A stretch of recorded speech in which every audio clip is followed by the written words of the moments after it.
Thank you for listening to Shulchanaruchharav.com. Beginning from what age may a child, a boy, blow shofar on behalf of others on Rosh Hashanah? Baruch Hashem, your son just became bar mitzvah this year, last year, 2 years ago. And he's joining the group of the Rebbe's soldiers to go out on Rosh Hashanah and merit other Jews in the blowing of shofar. Or he's 17 years old. They heard how he blows on Elul and the community wants to hire him to be their shofar blowing for Rosh Hashanah. What is the minimum age required for one to be in order to become a shofar blower? So as we have already introduced in a previous halacha that was done regarding above bar or bas mitzvah children making kiddush on behalf of others, we explained a few fundamental principles in the law of being mitzi somebody else in a mitzvah, of helping someone else fulfill their obligation through you doing the mitzvah for them, such as making kiddush, and in this case scenario, blowing shofar on their behalf, and they're going to hear it. And we explained there the following important fundaments in this mitzvah, in this halacha. In order for someone who's obligated in a mitzvah to be yotze that mitzvah with somebody else, that somebody else must be someone of equal or greater level obligation than himself. If that other person is of lower obligation, then he does not fulfill his obligation through hearing that other person do the mitzvah. Even if they both have in mind, it doesn't matter, it's invalid. Thus, based on this, we have the rule that a child who is below the age of mitzvahs cannot be mitzi an adult for a mitzvah that he's obligated in, whether biblically or rabbinically, as the child is of a lower level obligation than the adult. Likewise, a woman who's exempt from a certain mitzvah cannot be mitzi a man who's obligated in it, whether biblically or rabbinically, as she is of lower level of obligation. This rule applies likewise to shofar. That although the mitzvah is to hear the shofar and not blow the shofar, nonetheless, the blowing which causes you to hear must be done from someone obligated in the mitzvah, to the same level or to a greater level than you are. All this information is recorded in the Paiskim, the Alter Rebbe Shulchanarukh in 588 Halacha 6, and many other sources as written in the article. Now that we have that point clear, we're moving on to the second important point, which is necessary to clarify the answer to the question we started off with of the minimum age. A child does not become biblically obligated in mitzvahs until they fulfill two conditions. One is age, reaching the age of 13 for a boy, 12 for a girl. And the second is development of the body, specifically growing 2 pubic hairs in the pubic area.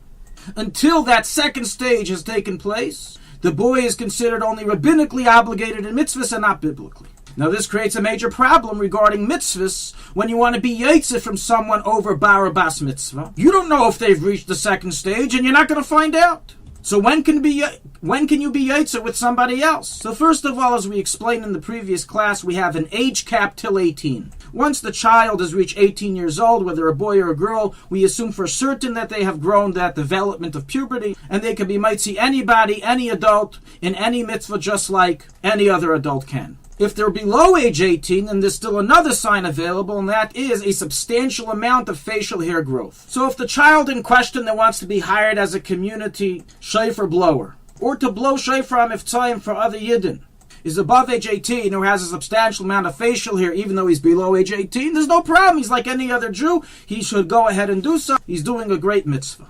What about if he isn't? Below age 18 and hasn't grown a substantial amount of facial hair or any facial hair. He just turned bar mitzvah of Rosh Hashanah. What are his limitations? So the halacha is that in a case of doubt as to the status of development of an above bar bas mitzvah child, by a biblical command we're stringent, he cannot be mitzi another person. By a rabbinical command we're lenient, and he can be mitzi another person. All this is mentioned in the sources, mentioned in the article, which include the Alter Rebbe in chapter 55:6, 37:3, 39:1, and many other references. Based on all this information, we're left now with one last point to analyze. Is the mitzvah of shofar biblical or rabbinical? So on the first day of Rosh Hashanah, since Rosh Hashanah on the first day, the first of Tishrei, is biblical, the mitzvah of shofar is also biblical. And therefore on the first day, a man cannot be yotze the blowing of shofar with another man unless that man is above age 18 or has a nice amount of facial hair. As otherwise, he doesn't know if he has in truth developed those growths of puberty that are required. So when dealing with an observant crowd, the Yid who Shema Torah mitzvahs is to go and find a shofar blower that is above age 18 or has facial hair to hear shofar from on the first day of Rosh Hashanah. And if he heard from someone who does not fulfill these conditions, he should hear shofar again without a bracha, as maybe he wasn't yaitzes, maybe the person who blew for him is still a child rabbinically. Biblically, a child, rabbinically, an adult. However, all this is on the first day, or on the second day of Rosh Hashanah, that the mitzvah of blowing shofar is rabbinical, as the second day itself is rabbinical. Any child above the age of bar mitzvah may blow shofar for any other adult, even without verification of signs, and even without reaching age 18 and growing facial hair. Nonetheless, initially, if you're able to hear shofar from someone above age 18 or who has grown facial hair, that should be preceded even on the second day in order to remove oneself from the question. All this is written in the Poskim. So writes the Mati Ephraim in 589.7, the Shilas and Tshuva Shailu Meshiv, Volume 3, Tshuva 177, the Mishnah Berurah in Chapter 589, Halacha to the Stei Chemed and other Peiskei Dereinu, that on the first day a child below age 18 without facial hair is invalid if the signs have not been verified. And on the second day it's valid, but preferably an adult above age 18 should be chosen. Now what about blowing for women?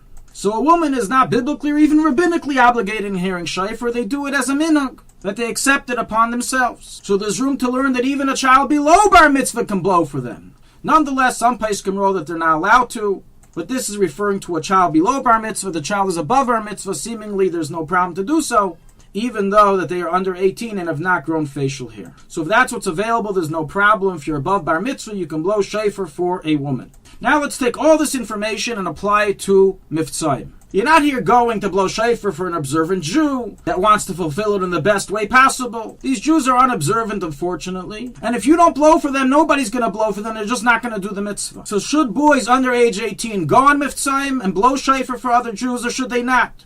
And the answer: based on all the laws we explained, the chatchila initially, when you're going on miftzayim to blow shofar for other Jews on Rosh Hashanah, it should be arranged to go in a partnership. Two people, with one of them being above age 18 or with a substantial amount of facial hair, and he will be the shofar blower. And then you escape all the issues and all the questions. This especially applies on the first day of Rosh Hashanah, which is biblical, as we explained. If, however, this is not possible, then certainly on the second day, if so long as you're above bar mitzvah, you can go and do the miftzayim. As from the letter of the law, you fulfill the obligation for a rabbinical command for them. And on the first day, for women, you may also blow. However, what about for men? Can one below age 18 without facial hair blow shofar for men on the first day of Rosh Hashanah? That's what's available. It's either me or he's not going to hear shofar. Is it better him than nothing, or it makes no difference? So seemingly, and this is a novelty which I haven't found explicitly in the Poskim, we can say something very simple. The entire law that we discussed until now of an age requirement, verification of development, is only for the person hearing and fulfilling the mitzvah from you. That's what he initially has to do. But if he didn't do so, the child is below 18, no facial hair. But in truth, the child has developed 2 hairs. He knows that for a fact. Then in the eyes of God, he's an adult, and he might see the other person in the eyes of heaven. And hence, seemingly based on this, we can summarize as follows. All boys above age of bar mitzvah that know how to blow shofar should not be discouraged from going on miftzayim and meriting other Jews with this great mitzvah. If they have someone else available above age 18 or with facial hair, they should be delegated to be the blower. If they don't, they should not abstain from blowing shofar even on the first day, even for men, so long as they know for a fact that they have developed the signs of puberty that we mentioned, and therefore in the eyes of God, they are certainly an adult. All this, of course, is in addition to the obligation of all the shofar blowers to review and be expert in the laws of blowing shofar to make sure that what they are doing is halachically valid.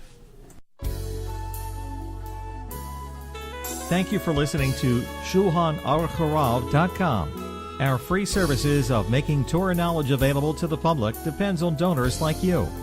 Please help us continue our work through making even a small contribution at Shulchanaruchharav.com under the Daily Halacha Dedication section or in the subscription page. Also, check out our online courses and many sefarim available for purchase that will both enhance your Torah knowledge and help support our work.